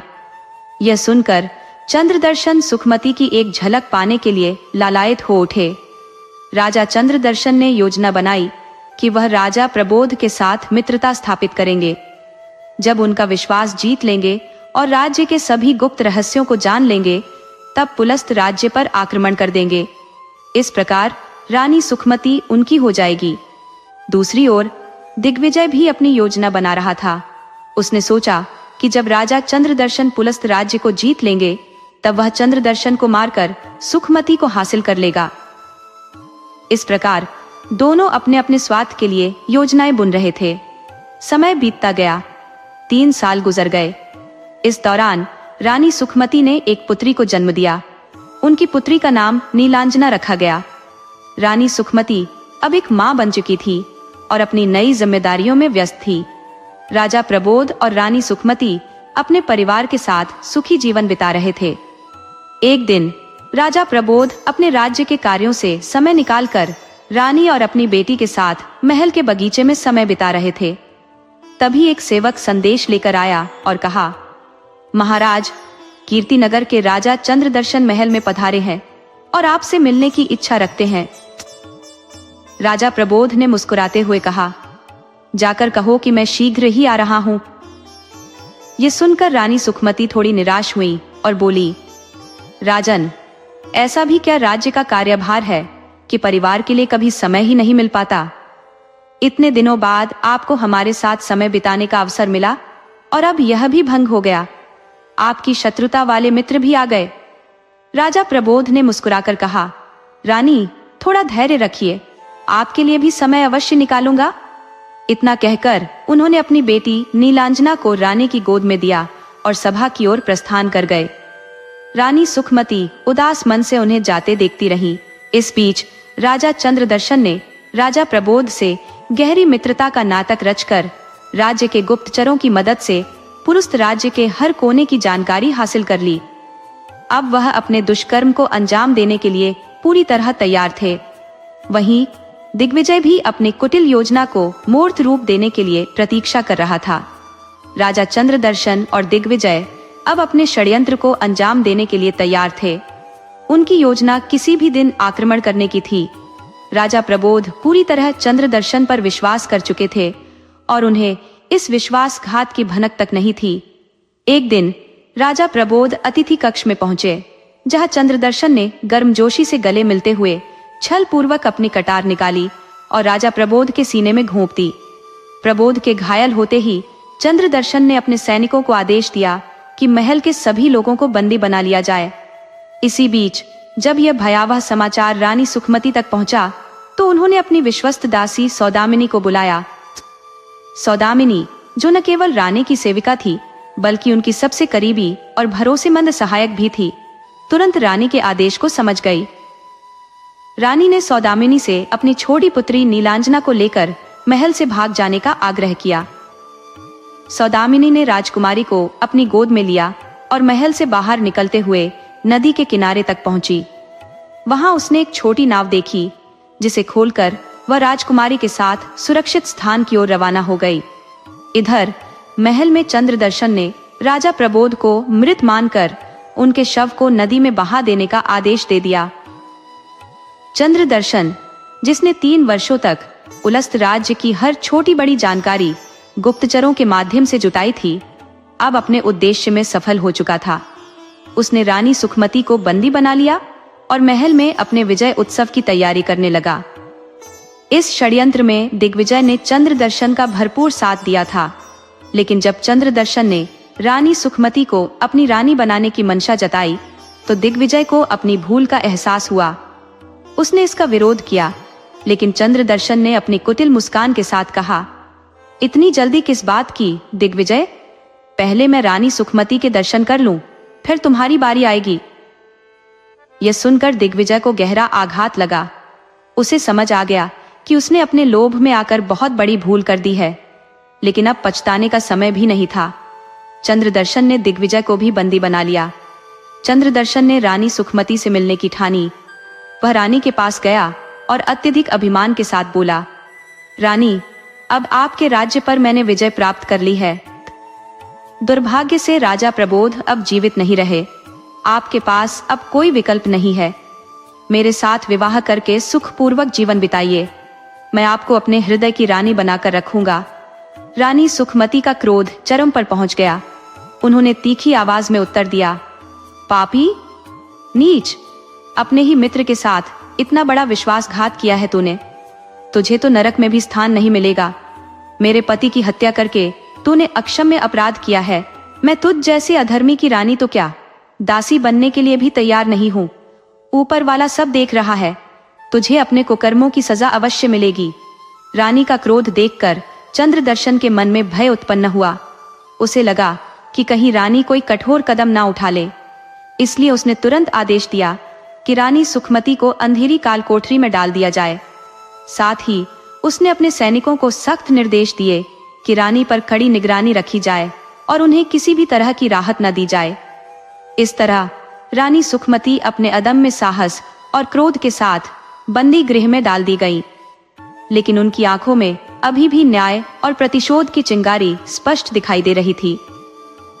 चंद्रदर्शन ने सैनिकों को सख्त आदेश दिए थे कि रानी सुखमती पर कड़ी निगरानी रखी जाए। उन्हें किसी से मिलने जुलने की अनुमति नहीं थी। दूसरी ओर दिग्विजय अब अपने कृत्य पर गहरा पछतावा कर रहा था। उसे एहसास हो चुका था कि सुखमती ने कभी उससे प्रेम नहीं किया। वह तो राजा प्रबोध से ही प्रेम करती थी। दिग्विजय ने जब यह सच्चाई समझी कि सुखमती ने राजा से विवाह स्वेच्छा से किया था, तो उसका हृदय ग्लानि और अपराध बोध से भर गया। वह सोचने लगा कि उसने अपने स्वार्थ के कारण कितना बड़ा अपराध कर दिया है। उसे यह भी चिंता थी कि सुखमती के साथ अब क्या होगा और उसकी बेटी नीलांजना कहाँ होगी। दिग्विजय को यह समझ आ गया कि उसे अपनी गलती सुधारनी होगी और सुखमती से क्षमा मांगनी होगी। पछतावे से भरा दिग्विजय एक योजना बनाने लगा। उसने सोचा कि किसी भी तरह वह रानी सुखमती से मिलेगा और उनकी सहायता करेगा। एक दिन चंद्रदर्शन दिग्विजय से कारागार में मिलने आए। दिग्विजय ने अपनी योजना के अनुसार चंद्रदर्शन से कहा, राजन, मुझसे बहुत बड़ी भूल हो गई है। मैं आपका अपराधी हूँ, परंतु मैं आपके प्रति सच्ची निष्ठा रखता हूँ। मैंने कभी आपके साथ विश्वासघात नहीं किया। रानी सुखमती की पुत्री अभी जीवित है और यह पता नहीं कि वह कहाँ है। यदि आप चाहे तो मुझे रानी सुखमती से बात करने दे। वह मुझ पर विश्वास करती है और मैं उनसे यह जानकारी प्राप्त कर सकता हूँ। मैं उन्हें इस बात का यकीन दिला दूंगा कि मैं अभी भी उनका मित्र हूँ और उन्होंने मुझ पर भरोसा कर लिया तो वह सब कुछ बता देंगी। इस तरह हमें उनकी पुत्री मिल जाएगी और आप रानी सुखमती से विवाह करने का अपना उद्देश्य पूरा कर सकते हैं। चंद्रदर्शन ने दिग्विजय की बातों को ध्यान से सुना और विचार करने के लिए कुछ समय लिया। उसे दिग्विजय की योजना में सच्चाई दिखाई दी। अगले दिन उन्होंने दिग्विजय से कहा, ठीक है, तुम्हें रानी सुखमती से मिलने की अनुमति है, परंतु ध्यान रहे यह सब बहुत गोपनीय रहे। रानी को यह न लगे कि हम कोई योजना बना रहे हैं। योजना के अनुसार अगले दिन दिग्विजय रानी सुखमती से मिलने कारागार पहुंचा। वहां का दृश्य अत्यंत मार्मिक था। रानी के हाथ और पैरों में भारी हथकड़ियां थी। उनके बाल बिखरे हुए थे और उनका चेहरा दुख व थकावट से म्लान हो चुका था। उनकी आंखें रात दिन रोने के कारण लाल हो गई थी। शरीर पर न कोई आभूषण था और न ही रानी जैसा कोई ठाट बाट। दिग्विजय ने रानी को इस अवस्था में देखा तो उसकी आत्मा हिल गई। उसने सोचा कि जिस स्त्री से उसने प्रेम किया, आज वही अपने आत्मसम्मान और स्वाभिमान के लिए इस यातना को सह रही है। वह भीतर ही भीतर खुद को कोसने लगा और एक पल के लिए भी सुखमती से नजरें नहीं मिला सका। रानी ने दिग्विजय को देखा तो उनकी आंखों में क्रोध और पीड़ा साफ झलक रही थी। उन्होंने तीखे स्वर में कहा, तुम यहाँ क्यों आए हो? क्या और कोई छल कपट बाकी रह गया है जो पूरा करना चाहते हो? जो कुछ किया है वह काफी नहीं था क्या? दिग्विजय ने सिर झुका लिया और धीमे स्वर में कहा, रानी, मैं अपराधी हूँ। मुझसे बहुत बड़ी गलती हो गई है। मैं आपकी सहायता करना चाहता हूँ। कृपया मुझे एक मौका दे। रानी ने उसकी बातों को संदेहपूर्ण दृष्टि से सुना। उनका विश्वास करना इतना आसान नहीं था, लेकिन दिग्विजय की बातों में पछतावे और आत्मग्लानि की गहराई थी। क्या रानी सुखमती इस बार उसकी बातों पर विश्वास करेंगी? क्या यह वास्तव में प्रायश्चित था या एक और धोखा? दिग्विजय के भीतर पश्चाताप का सागर उमड़ रहा था। उसने अपने किए गए पापों को स्वीकारते हुए रानी सुखमती के चरणों में सिर रखकर रोते हुए कहा, रानी, मुझे क्षमा कर दीजिए। मेरी अंधी महत्वाकांक्षा ने आपको और आपके परिवार को अनगिनत कष्ट दिए। मैंने सोचा था कि छल कपट से आपको प्राप्त कर लूंगा, लेकिन मेरी सोच पूरी तरह गलत थी। आज मेरी अंतरात्मा मुझे कचोट रही है। जिससे मैं प्रेम करता था उसी को मैंने अपने स्वार्थ के कारण दुख दिया। मैंने आपको आपके स्वामी और पुत्री से अलग कर दिया। ये अपराध मुझसे कभी भी भुलाया नहीं जाएगा। दिग्विजय के आंसू सच्चाई और पछतावे की गवाही दे रहे थे। सुखमती ने उसके सिर को देखा और अपने स्वर में गंभीरता लाते हुए कहा, दिग्विजय, अब जो होना था वह हो चुका। पछताने से क्या लाभ? तुम्हारी गलतियों ने मेरे जीवन को अंधकारमय कर दिया है। मेरे महाराज अब लौटकर नहीं आएंगे, लेकिन यदि तुम वास्तव में प्रायश्चित करना चाहते हो तो मेरी एकमात्र शेष आशा को बचा लो। मेरी नीलांजना को ढूंढकर उसकी रक्षा करो। मैंने उसे अपनी दासी सौदामिनी के हाथों में सौंप दिया था। यदि तुम यह कर सके तो मैं तुम्हें हृदय से क्षमा कर दूंगी। दिग्विजय ने आंखों में दृढ़ता भरकर कहा, रानी, ये मेरा वचन है। मैं राजकुमारी नीलांजना को खोज निकालूंगा और आपकी सहायता करूंगा। मैं अपने प्रायश्चित को पूर्ण करूंगा, लेकिन मुझे आपकी भी सहायता चाहिए। चंद्रदर्शन को धोखा देने के लिए आपको थोड़ी योजना में मेरा साथ देना होगा। सुखमती ने एक पल के लिए सोचा और फिर गंभीर स्वर में पूछा, दिग्विजय, क्या इस बार भी कोई छल कपट तो नहीं है? दिग्विजय ने हाथ जोड़कर कहा, नहीं रानी, मैं सच्चे हृदय से आपकी सहायता करना चाहता हूँ। ये मेरा वचन है। सुखमती ने उसकी बातों पर विश्वास करते हुए योजना में अपनी सहमति दे दी। दिग्विजय ने अपनी योजना का हर बिंदु रानी को समझाया और वादा किया कि वह पूरी निष्ठा से इसे अंजाम देगा। इसके बाद दिग्विजय राजा चंद्रदर्शन के पास गया। उसने अपने चेहरे पर आत्मविश्वास का मुखौटा लगाते हुए कहा, महाराज, मुझे राजकुमारी नीलांजना का पता चल गया है। चंद्रदर्शन ने उत्सुकता से पूछा, तुम्हें कैसे पता चला और वह कहाँ है? दिग्विजय ने गहरी सांस लेते हुए कहा, महाराज, मैं यह सूचना आपको तभी दूंगा जब आप रानी सुखमती को कारागार से मुक्त कर देंगे। चंद्रदर्शन के चेहरे पर क्रोध और संदेह उभर आया। उन्होंने खड़ी स्वर में कहा, क्यों? रानी सुखमती का नीलांजना से क्या संबंध, और तुम ऐसा शर्त लगाने की हिम्मत कैसे कर सकते हो? दिग्विजय ने शांत स्वर में उत्तर दिया, महाराज, रानी सुखमती अपनी पुत्री के विषय में सब कुछ जानती है। यदि वह मुक्त होंगी तो उनकी सहायता से हम नीलांजना तक आसानी से पहुंच सकते हैं, अन्यथा यह जानकारी अधूरी रह जाएगी। सोचिए, राजकुमारी का मिलना आपके लिए कितना महत्वपूर्ण है। यदि वह आपके हाथ आ गई तो आप रानी सुखमती को अपने पक्ष में करने के लिए उनका उपयोग कर सकते हैं। चंद्रदर्शन ने गहरी सोच में पड़ते हुए कहा, ठीक है, मैं तुम्हारी बात मानता हूँ, लेकिन यदि यह तुम्हारी कोई चाल हुई तो अंजाम बहुत बुरा होगा। रानी सुखमती को मुक्त किया जाएगा, लेकिन केवल मेरी शर्तों पर।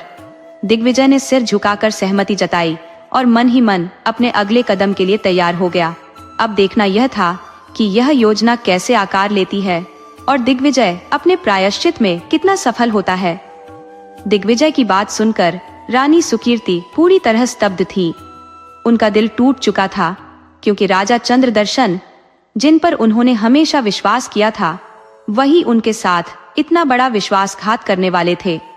लेकिन अपने पुत्र सूर्य दर्शन और अपने अधिकारों की रक्षा के लिए उन्होंने दिग्विजय की योजना में साथ देने का निश्चय कर लिया। रानी सुकीर्ति ने गंभीर स्वर में कहा, दिग्विजय, यदि यह उपाय मुझे और मेरे पुत्र को इस विपत्ति से बचा सकता है तो मैं तैयार हूँ, लेकिन मुझे यह भी सुनिश्चित करना होगा कि राजा चंद्रदर्शन को इसका संदेह न हो। मैं कारागार जाकर सुखमती को योजना के बारे में बता दूंगी। दिग्विजय ने सिर झुकाकर कहा, महारानी, आप चिंता न करें, मैं पूरी निष्ठा से आपके साथ हूँ।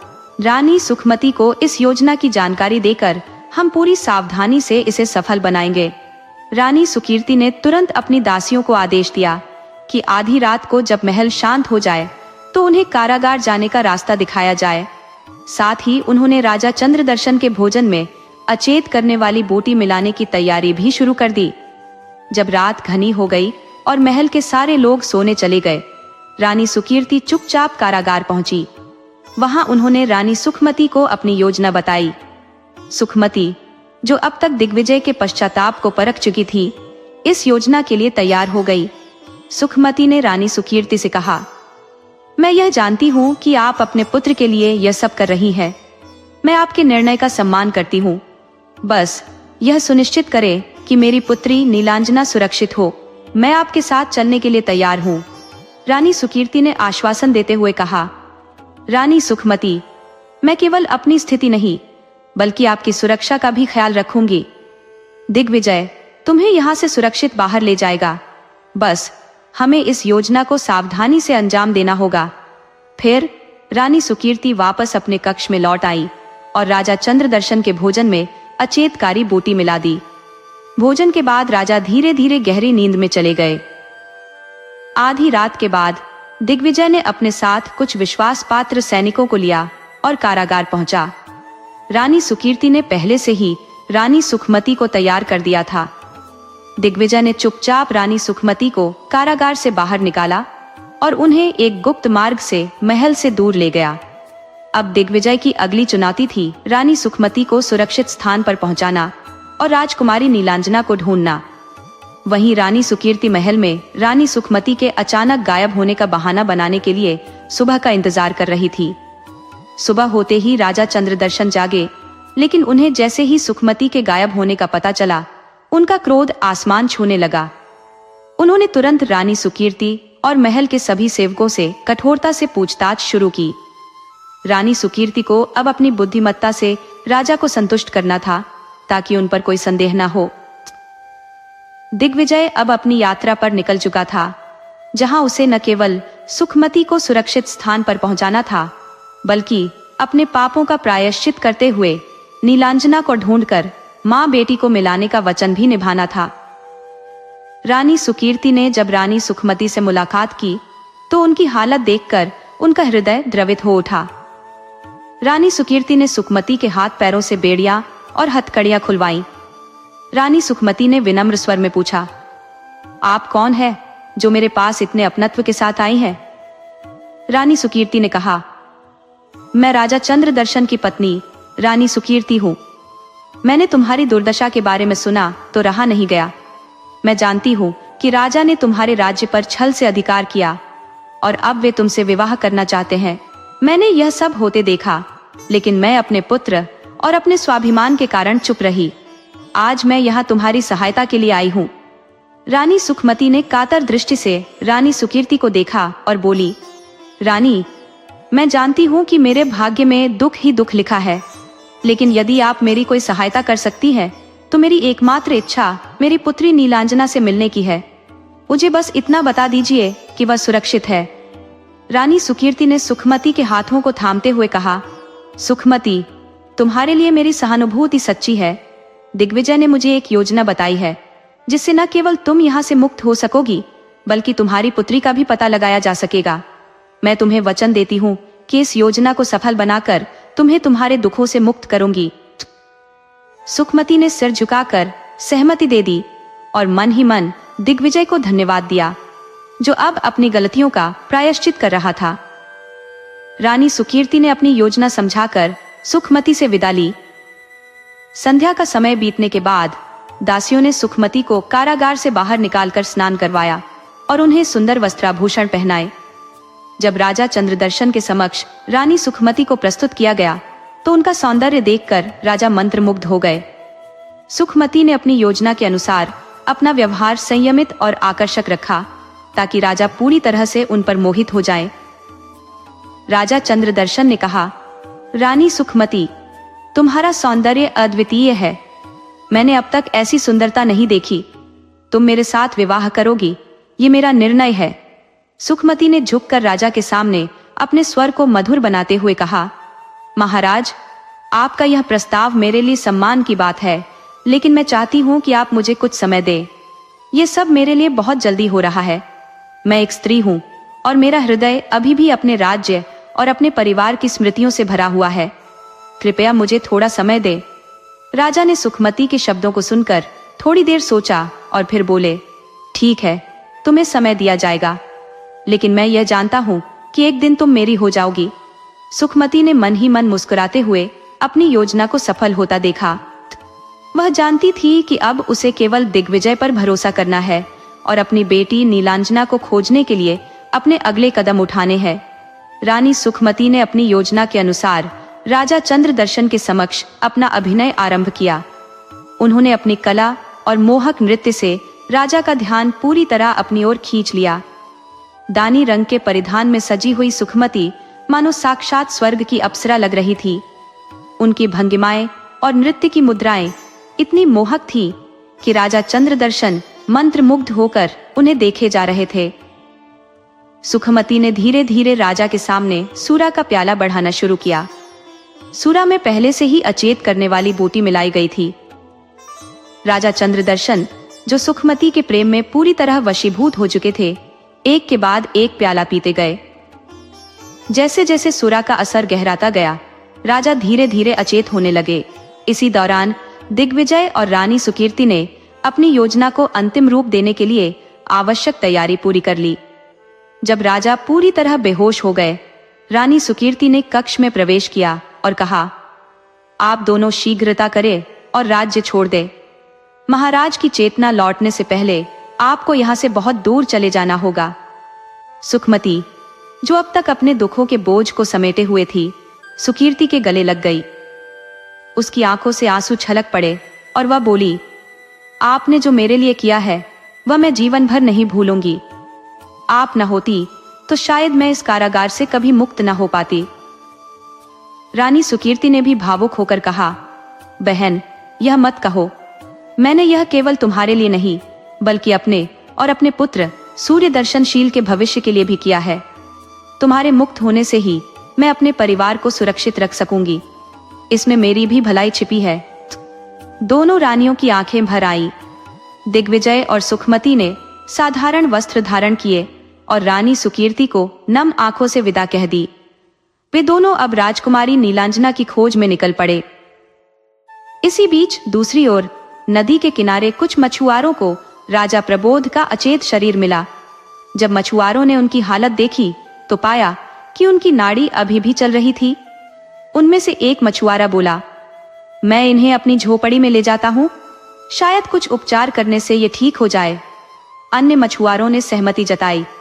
मछुआरा राजा को अपनी झोपड़ी में ले गया, जहां उसकी पत्नी और उसका 5 वर्षीय बेटा रहते थे। पत्नी ने जब अपने पति को राजा को लाते देखा तो बोली, ये किसे लेकर आए हो? ये कौन है? मछुआरे ने कहा, यह व्यक्ति नदी के किनारे अचेत अवस्था में मिला। इसके पास कोई नहीं था। शायद यह हमारे थोड़ी मदद से ठीक हो जाए। ऊपर वाला सब देख रहा है। उसने हमारे भाग्य में जो लिखा है वही होगा। अगर हमने इस व्यक्ति की मदद कर दी तो यह जीवन भर हमारा ऋणी रहेगा। पत्नी ने सहमति जताई और राजा प्रबोध के लिए तत्काल व्यवस्था की गई।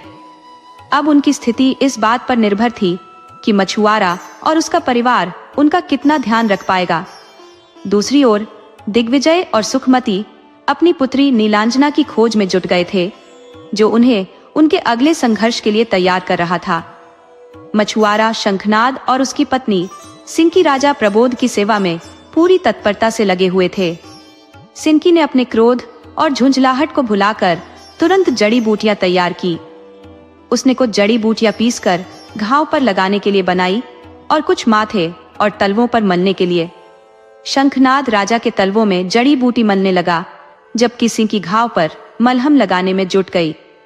शंखनाद ने मन ही मन मुस्कुराते हुए सोचा कि भले ही उसकी पत्नी निर्धनता के कारण चिड़चिड़ी रहती है, लेकिन उसका दिल बुरा नहीं है। उनके 5 वर्षीय बेटे कैलाश ने भी उत्सुकता से देखा कि कैसे उसके माता पिता इस अजनबी की देखभाल कर रहे थे। दिन से रात हो गई, लेकिन राजा प्रबोध ने आंखें नहीं खोली। उनकी हृदय गति चल रही थी, जो उनके जीवित होने का प्रमाण थी। अगली सुबह जब सूरज की पहली किरण झोपड़ी में आई, राजा ने धीरे धीरे आंखें खोल दी। उनके जागने की आहट सुनते ही शंखनाद ने उत्साहित होकर पूछा, महाराज, आप अब कैसा महसूस कर रही हैं? आप हमारी झोपड़ी में हैं। नदी के किनारे आपको अचेत अवस्था में पाया था, इसलिए मैं आपको यहाँ ले आया।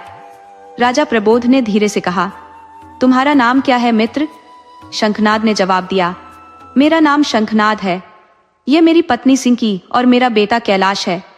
हम निर्धन मछुआरे हैं, लेकिन आपकी मदद करना हमारा कर्तव्य है। राजा ने गंभीर स्वर में कहा, मित्र, मैं पुलस्त देश का राजा हूँ। एक समय मेरा पड़ोसी राजा मेरा घनिष्ठ मित्र था, लेकिन उसने मेरे साथ विश्वासघात किया। उसने मेरी रानी सुखमती और पुत्री नीलांजना को मुझसे छीन लिया। अब पता नहीं वे कहाँ है। इस विश्वासघात ने मुझे तोड़ दिया है। शंखनाद ने राजा का ढांढस बंधाते हुए कहा, महाराज, ये समय धैर्य रखने का है। पहले आप पूरी तरह स्वस्थ हो जाइए, फिर आगे की योजना पर विचार करेंगे। ईश्वर ने आपकी जान बचाई है, इसका मतलब है कि आपके लिए कोई उद्देश्य अभी शेष है। राजा प्रबोध ने उनकी बातों से सांत्वना पाते हुए कहा, मित्र, संकट की इस घड़ी में तुम्हारे प्रेम और सहारे ने मुझे जीने की शक्ति दी है। तुम्हारा यह उपकार मैं कभी नहीं भूलूंगा।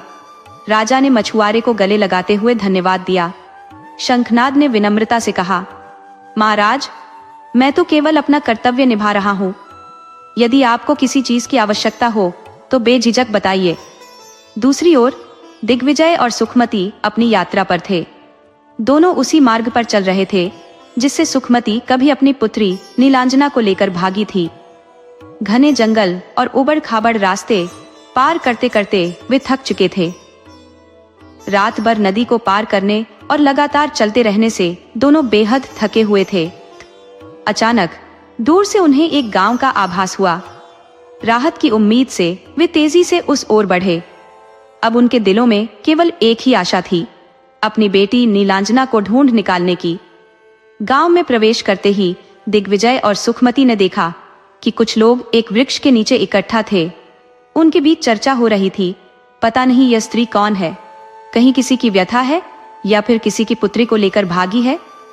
2 दिन से यह वृक्ष के नीचे पड़ी है, साथ में एक नन्ही बच्ची भी है। गांव की स्त्रियों ने दया करके बच्ची के लिए दूध और स्त्री के लिए भोजन दिया है, लेकिन उसने कुछ नहीं बताया। इसका क्या उद्देश्य है, कौन जाने। इसे यहाँ से शीघ्र निकाल देना चाहिए। यह सुनकर दिग्विजय ने भीड़ को हटाया और देखा कि वह सौदामिनी थी। सौदामिनी ने नीलांजना को अपनी बाहों में कसकर पकड़ रखा था, जैसे डर रही हो कि कोई उसे छीन न ले। दिग्विजय ने तुरंत कहा, अरे तुम यहाँ हो? गांव वालों ने हैरानी से पूछा, भाई क्या आप इसे जानते हैं? दिग्विजय ने बात संभालते हुए कहा, हाँ, ये मेरी पत्नी है। हमारे बीच थोड़ा झगड़ा हो गया था और यह हमारी बच्ची को लेकर न जाने कहां चली गई। मैं इसे बहुत समय से ढूंढ रहा हूं। इतना कहकर दिग्विजय ने सुखमती की ओर इशारा करते हुए कहा, यह हमारी बेटी की मौसी है। आप देख सकते हैं बच्ची का चेहरा अपनी मौसी से कितना मिलता है। गांव वालों ने संतोषपूर्वक कहा, ठीक है भाई, ले जाओ अपनी पत्नी और बच्ची को।